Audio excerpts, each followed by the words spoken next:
السلام علیکم. نحمده ونصلی علی رسولہ الکریم. اما بعد.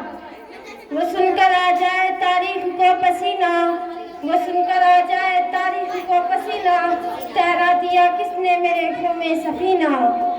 بھارت کے شہر کتنے میرے خون میں ڈھائے، ٹوٹا میرے لہو میں کتنوں کا آبگینہ.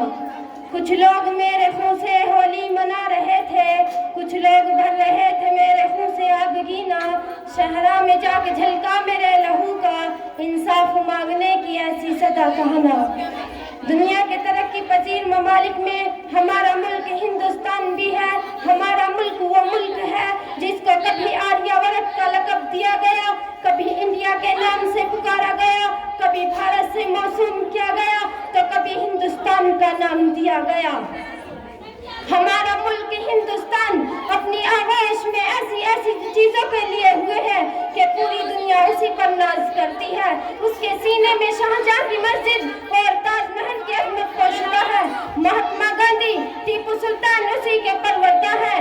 اشفاق اللہ خان اسی کے لال ہیں. نور جہاں کی عفت اسی کے صدقے ہے. گنگا جمنا کی روانی اسی کے پیار کے صدقے ہے. ستلج کی لہریں اسی کی گود میں ہے. ہمالیہ کے سر پر اسی کا تاج ہے. پھر عبدالحمید کو بہتری اسی نے عطا کی. اس نے احمد مدنی کو جھولا اسی نے جھلایا. لال قلعے کو مضبوطی اسی نے بخشی. میری ماں و بہنوں، جب ہم بھاگلپور کی حالت سنتے ہیں، بجنور اور فیض آباد کا فسادات کا تذکرہ کرتے ہیں، جب ہماری بابری مسجد مسمار کی گئی یاد آتی ہے، ہمیں اپنے ان بزرگوں کی قربانیاں یاد آتی ہیں جنہوں نے آزادی کی خاطر بیوی بچے مال دولت سب کو تیار دیا، وطن چھوڑنا گوارا کیا، جیلوں کی مشقتوں کو برداشت کیا، سب کچھ گوارا کیا، لیکن جب تک اپنا ملک انگریزوں کے ناپاک پنجرے کے نیچے سے نہ چھڑایا، دم نہ لیا. جب گلستہ کو خون کی ضرورت پڑی، سب سے پہلے ہماری ہی گردن کٹی. میری ماں بہنوں، ہمیں اپنے ان بزرگوں کی قربانیاں یاد آتی ہیں جنہوں نے آزادی کی خاطر بیوی بچے مال دولت سب کو بالائے طاق رکھا. سر کٹانا آسان سمجھا، سولی پر مسکراتے ہوئے چل گئے، جیلوں کی مشقتوں کو برداشت کیا، لیکن جب تک اپنا ملک انگریزوں کے ناپاک پنجرے کے نیچے سے نہ چھڑایا، دم نہ لیا. میری ماں بہنوں، آئیے سنیے گا.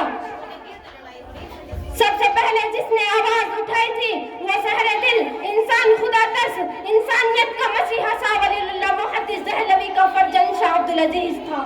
شاہ عبدالعزیز کی آواز کیا تھی؟ وہ آواز یہ تھی کہ انگریزوں کے خلاف جہاد کیا جائے اور ملک ہندوستان کو آزاد کیا جائے. شاہ عبدالعزیز کا یہ فتویٰ انگریزوں کے لیے خطرناک پیغام تھا جس نے انگریزوں کو بے چین کر دیا تھا. اسی آواز کے علماء ہند، خاص طور پر علماء دیوبند، اپنے سر سے کفن باندھ کر میدان میں نکل پڑے. جب تاریخ نے دیکھا تو علماء کو سوروں کی خال میں بند کر کے چلتی ہوئی دریاؤں میں ڈال دیا گیا. علماء کو دہتے ہوئے انگاروں میں ڈال دیا گیا اور یوں کہا گیا، علماء صرف تم ایک بار یوں کہہ دو کہ 1857 کی جنگ آزادی میں ہم موجود نہیں تھے، ابھی چھوڑ دے جاؤ گے. لیکن رب کی قسم، سارے علماء آگ میں پکنے کے لیے تیار ہو گئے، ایک نے بھی انگریزوں کے سامنے گردن نہ جھکائی.